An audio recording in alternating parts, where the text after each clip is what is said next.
It's about a heartwarming story which happened soon after I visited the University of Jaffna Faculty of Medicine in 2000, I think it was 2002 or 3, Tirunvedi, Jaffna district.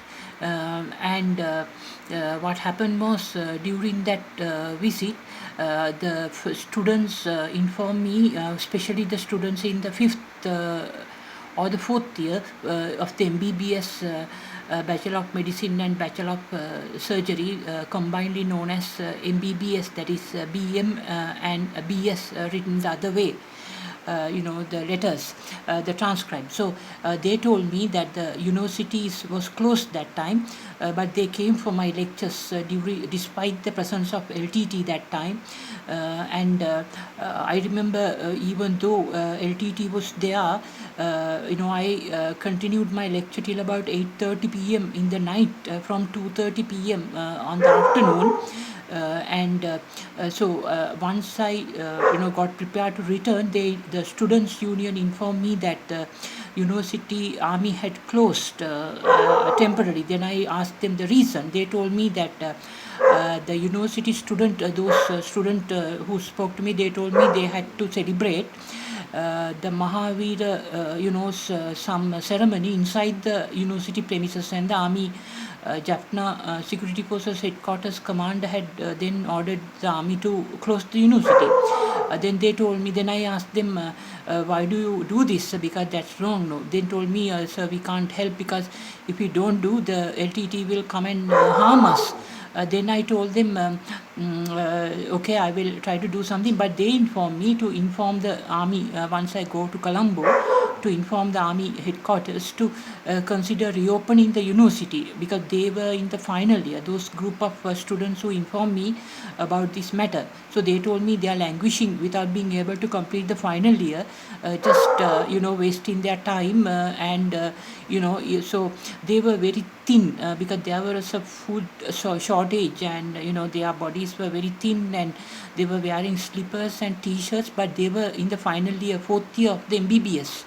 So when I returned to Colombo immediately after I came to Colombo, fort, I came to Dematagoda, Colombo 9, and immediately took a call to Army headquarters. And then Lieutenant General Sarath Fonseca was not there. His military secretary was there. I informed him about this situation, and I requested them to open the university immediately. Then he told he will talk to the army commander and the security forces headquarters commander Japta and come back to me.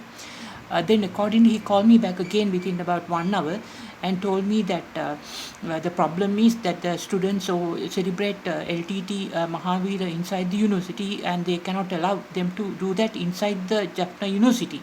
That is the reason. So I told the army that, the military secretary who spoke with me over the phone, that can you please open this, because they are in the final year and they are unable to complete the MBBS and get into the internship and complete their full training, and then join the Sri Lanka Medical Service as a doctor, and get the membership of the Sri Lanka Medical Council.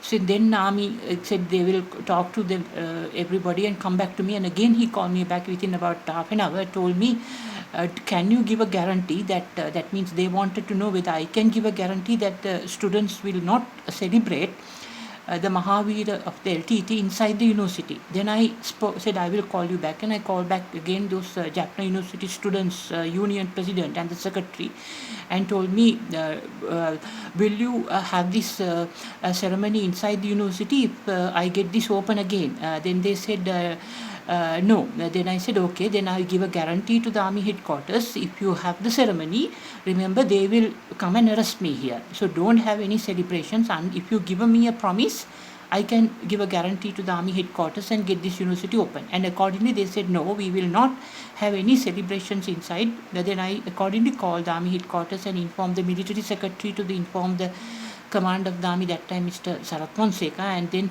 I can give a personal guarantee myself. They will not have any celebrations inside the Jaffna University again.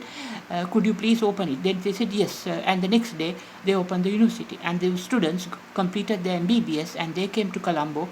And I remember the person who got the best results of the that particular batch, the final year, a doctor, a Sri Lankan doctor, Tamil doctor from Trincomalee. He got, I think, so many gold medals.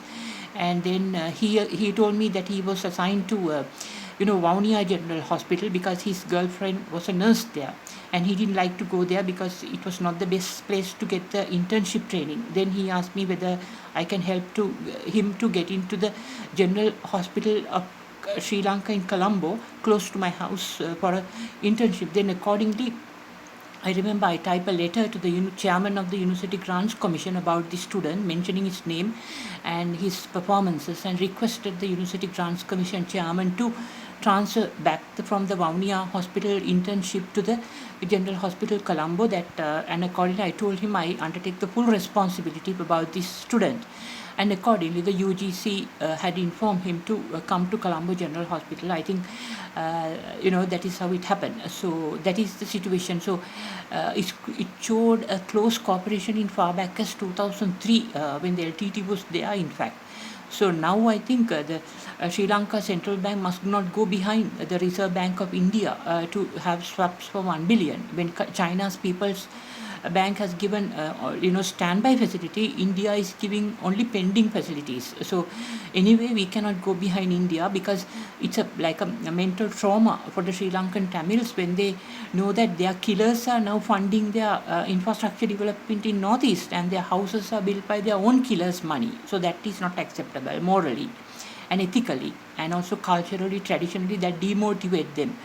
Therefore, I request the Central Bank of Sri Lanka to negotiate with the Transnational Government of Tamil Eelam, their head of International Treasury, and obtain the necessary swaps, currency swaps, and get the dollars from them and give them the Sri Lankan rupees, so that they can use the Sri Lankan rupees to import certain vegetables and any other thing they need from Sri Lanka, especially the curry powders, Jaffna specialties are there, food and other Sinhalese items they can import from Sri Lanka using those rupees, while Sri Lanka can negotiate with them as to how to develop the infrastructure further in the Jaffna, the northern province and the eastern province, and also the possibility of building a nuclear power station, at least a nuclear physics base.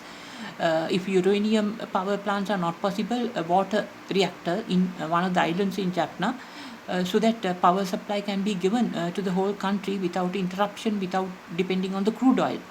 And I also, the Jaffna International Cricket Stadium must come up, and also a Trincomalee International Cricket Stadium must come up, and so those things are very much needed. Already there is a swimming pool in the Jaffna University premises. So accordingly, I think the other things must be, taken forward from those negotiations. According to the Transnational Government of Tamil Eelam's preferences, their people must be supported with infrastructure facilities here.